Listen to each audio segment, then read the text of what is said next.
He won't let us really take the precious thing over the border without making some kind of trouble.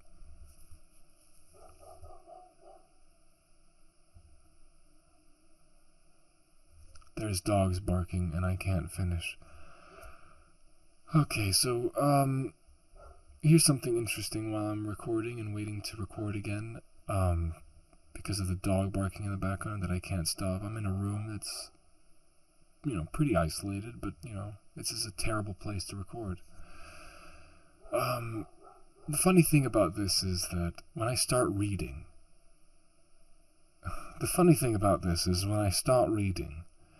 it really takes some time for me to warm up. And then once I've warmed up, it goes pretty well. Usually it doesn't, and then I always have problems with reading certain parts. And I know I've been telling everybody this, and everybody's been telling me that I've forgotten certain passages, probably. Certain words, especially words. I keep mispronouncing words and adding different words to sentences that I didn't read properly. I have no idea why this happens. Maybe because I'm under pressure for some reason to just keep recording. But then because I don't have my own room, as it were, and I also have to share it with my brother, and that also kind of generates a kind of nervousness that I can't keep. If I sometime listen to that, that's a car, or a bus or a truck, and if I do that, that just happens, and I don't know why it does that, and it's really annoying. I really hate myself for doing that, and I'm really sorry if you hear any more of that. That is one giant problem. Now the other problem is I've been reading for, who knows, an hour and a half, non-stop, and I'd like to just do it non-stop so I can just finish it all. And the other problem is I don't have anyone there to listen to me read, like listening to the recording like they would do in a professional studio. And if they had a professional studio, they would say, oh, stop, you've mispronounced this, do this again. Or if I had or I could just stop and say, oh, I did that wrong, could you please just let me read it again so I could do it in a little bit of a better inflection that I want. I don't have that, so I have to just do it all at once, and I just sometimes, I only catch the obvious problems. I can't catch the subtle problems that when I listen to it over, like when I'm editing it, I go, ugh, crap. That just doesn't sound right, and I have to re-record it. The problem with that is that I can't use my own computer to record it because of the noise, and because I have to, and because the sound card in that computer is poor, really poor. and it doesn't do the same effect as if it's on this MacBook Pro that I'm doing that belongs to my brother, and there you can see the problems that arise with trying to record all this and doing it. And that's my stomach growling because I haven't had any food yet. See, this is one of the giant frustrations I always have, and I always have to do it in the morning because my brother's not awake yet, so I have to use that time, and I can't do that time, and it's just very frustrating, and you can hear my frustration while I talk to you and rant about how hard this is. Next, once I keep going and I'm in the mood and it works, usually I stop concentrating on what I'm reading because of the lots of Tolkien has this very purposeful habit. I mean, that's the way it was written, to describe all these vistas and environments that these people and sometimes creatures are traveling in. That's fine. I like it. It's great to listen to and great to hear, and especially when you listen to it, if it has some sort of sound to it, you can actually imagine it even better. Problem is, when I'm reading it, it becomes very monotonous and hard. And also the way this whole thing was written, the structure, because I have to read this the first time. I have time to read it again, but if I read it again, I feel like it won't go anywhere. It's just when you don't get paid for something and you do it like this, it becomes 500 times harder. And now I sound like David Mitchell. Sorry. But that is the problem. And then it gets really boring, and then I usually slur words, and I can't do it well, and then my accent is not real. This isn't my real accent, and it just... Right, okay, sorry about that. I enjoy doing this, of course, but it's just it's hard work. Especially now that I have to go and edit this whole thing, so I have this whole strip of audio that I have to listen to and edit, and I cut, add, paste, put down, put up, down, and pan so the different voices do that, and if I need different effects for the voices, what a nightmare. Sorry. Once that is done, then the other problem happens, and it's happening right now, next to the noises and the thing and the pressure and all that, is that now that I sort of cooled down, and now my mouth and my jaws and my throat are feeling a little bit sore because I've been going on this for a long time, and having to do accents like this for a long time really strains a lot, and I'm now feeling very hot and uncomfortable and sweaty, and taking a break wouldn't be a good idea because then I might not get into the swing of it. And you see, the whole point I'm making is that it would be best to do it in a studio where I can stand up, the microphone is set up, it'll be the same every single time, the audio quality will be the same every single time. I don't have to hold this stupid pop filter that is not even a pop filter, it's just a speaker filter that's on PC speakers. And best way to do this is, of course, by having collaborative effort. It's a collaborative effort. You have editors, you have people to set everything up for you, and then you could just such an easy, streamlined process, and we could do 2 chapters one day. It's just perfect. But apparently it's not. No, I have to do everything myself. Thank you very much. Sorry, I'm not usually this angry, but right now I am. After all that would be the best and most marvelous thing ever, and especially if you get some sort of reward for this. But that's okay. I'm not going to talk about that. The reward is you guys loving it, and that's the best reward. Nothing can compare. And well, I think that's the entire problem. Thank you for listening to my rant. Now it's time to continue this and finish this chapter before I go crazy. This is your April Fool's joke. Just an angry rant. Ah! I hope you've enjoyed this audiobook presentation of a massive work not to be taken too lightly. And so we come to it. The 2 towers, now behind us and before us, the conclusion of this little escapade into Middle-earth has filtered through the film trilogy, has filtered through me, trying to expand its canvas and hopefully accurately give a sense of life by reading and sound designing the written word unabridged. Phew! This was without a doubt much harder to do, and I still can't really understand why. In 2010, when I started this affair, I began in August and finished in April the next year. In April 10th, to be more precise. I was doing pretty well, getting practically one chapter done per day, when it came time for the 2 towers. I did in fact try my best to get the sounds to sound more real and get panning and intricate scene-specific sounds to its fullest. Maybe that's why it took so long and was so energy-depleting. Though I do believe part of it was just the fact that it was the middle ground. It was the transitional work that had no beginning and no end. Truly, it felt a lot like what the filmmakers described it with the movie version those 10 years ago. Very difficult to concentrate because one knows the last part is still to come, and one gets easily fatigued because it amounts to having to do the same routine 40 times since Fellowship.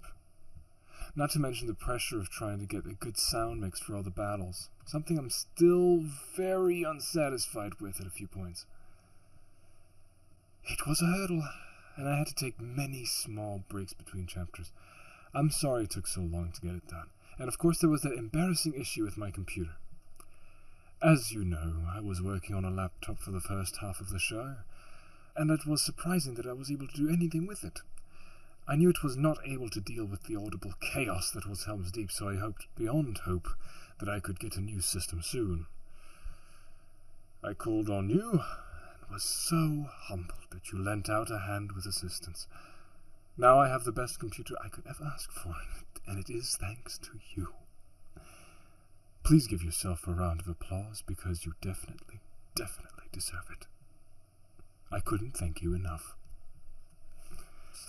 As with the last words video, I will just explain a few things from the past, the present, and the dark future, which is the Return of the King, or War of the Ring as it was originally wanted to be called. So without further delay, let's see what I am going to babble about. Even though I complained a lot as usual, I was really fascinated about what challenges awaited me when doing each chapter to 2 towers. The reason I knew I was able of doing at least something was that I knew I could do the voices of the 2 key characters. Treebeard. And of course, Gollum. If they're in any way accurate is your call, but I tried my best with what my voice could do. I don't consciously set out to do a parody or imitation of the actors' voices from the films. Rather, I try to keep their flavor in what I am able to do while going through the range of emotions I have to do with the voice, which I'm sure you guys know by now.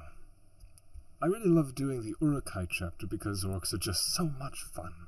Though I noticed when I had to voice orcs in the last chapter again, my diversity with orcish voices isn't that broad, so I know Shagrat sounds a lot like Ugluk, but honestly I couldn't help that. Speaking of which, those guys just rip your throat to shreds when you get to the end. I had to stock up on lots and lots of tea bombarded with honey and lemons just to get through. Many people like the Treebeard Chapter 2, which I found very easy to read out loud, and I'm sure it was a bit tedious to listen to. I used a bunch of filters to get all that bass rolling out of my recording, but it also helps that you make good effort to sound like the character in the film. I also knew that his voice was somewhat inspired from C.S. Lewis's voice, who, interestingly enough, had a very odd accent.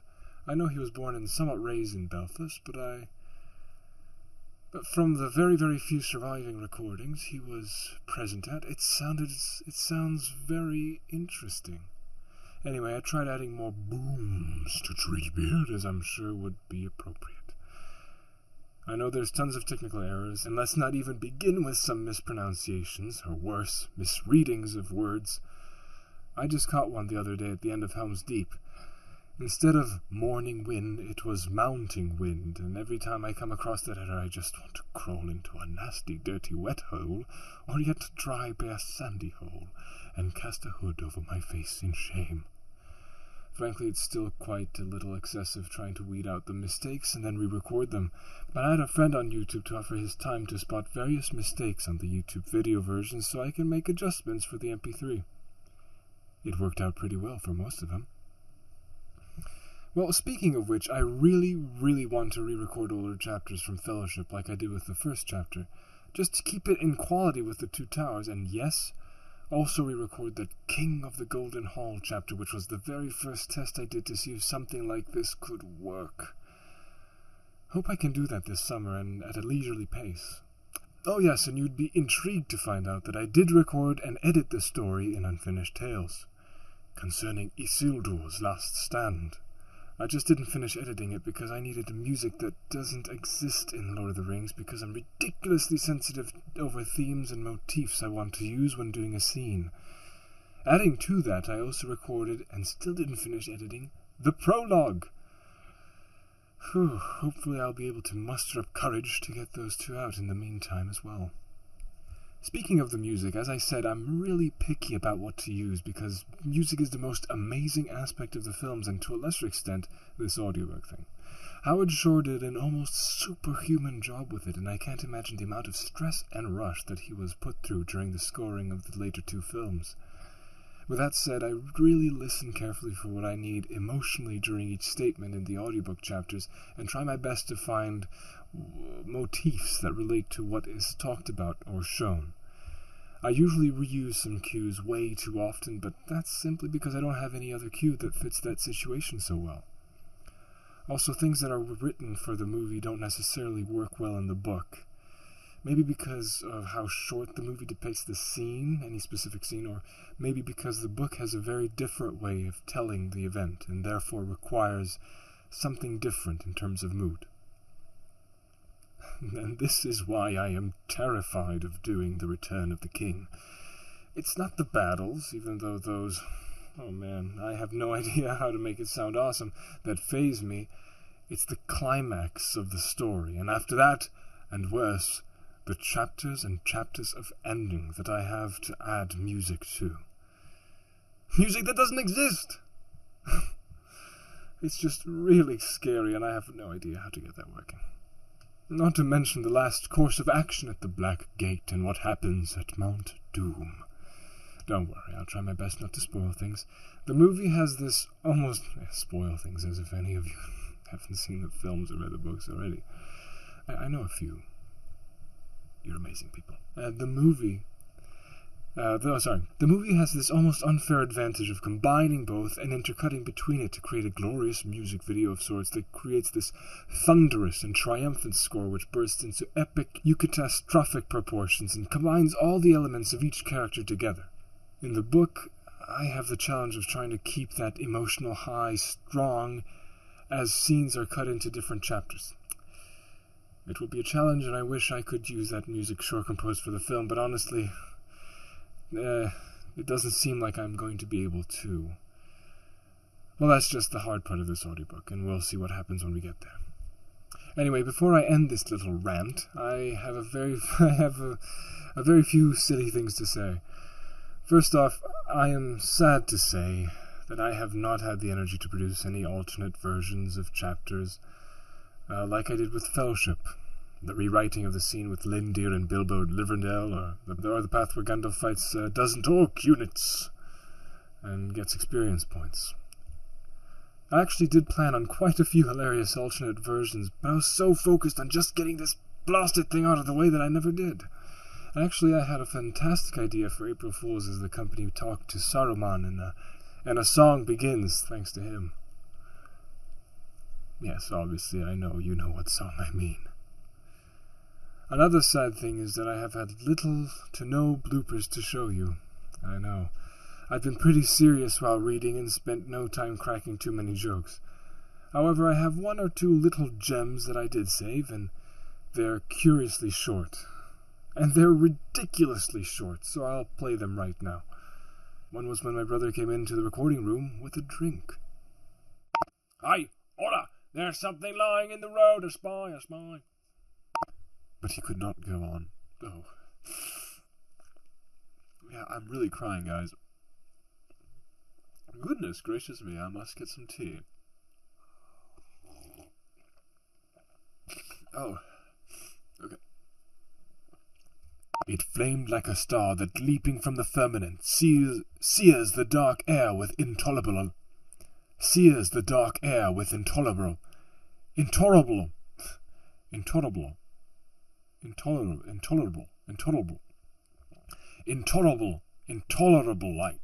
intolerable light.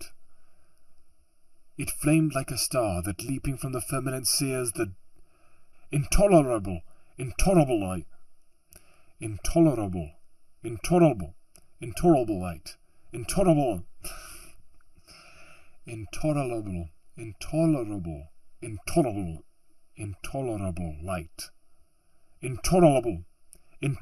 light. Don't be like this, man. Don't be. Well, let's give him a soak and be on with it.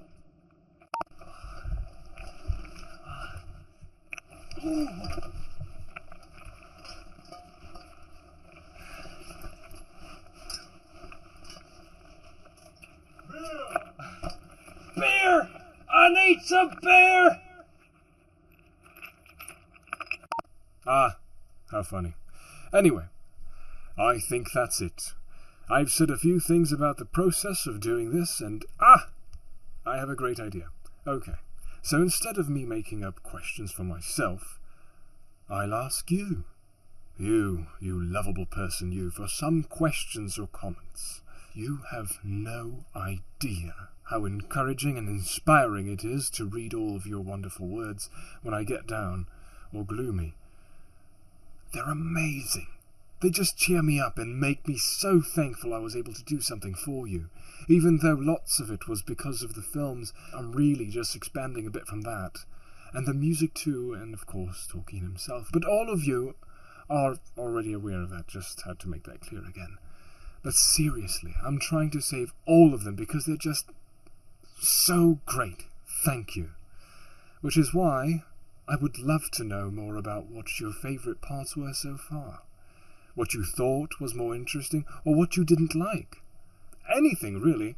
Once that happens, I'll find some and do another True Questions video next time, to keep a healthy little conversation going in case any of you are interested in knowing what went in my silly head while this was being done. Alone. At home. On my computer. With no one.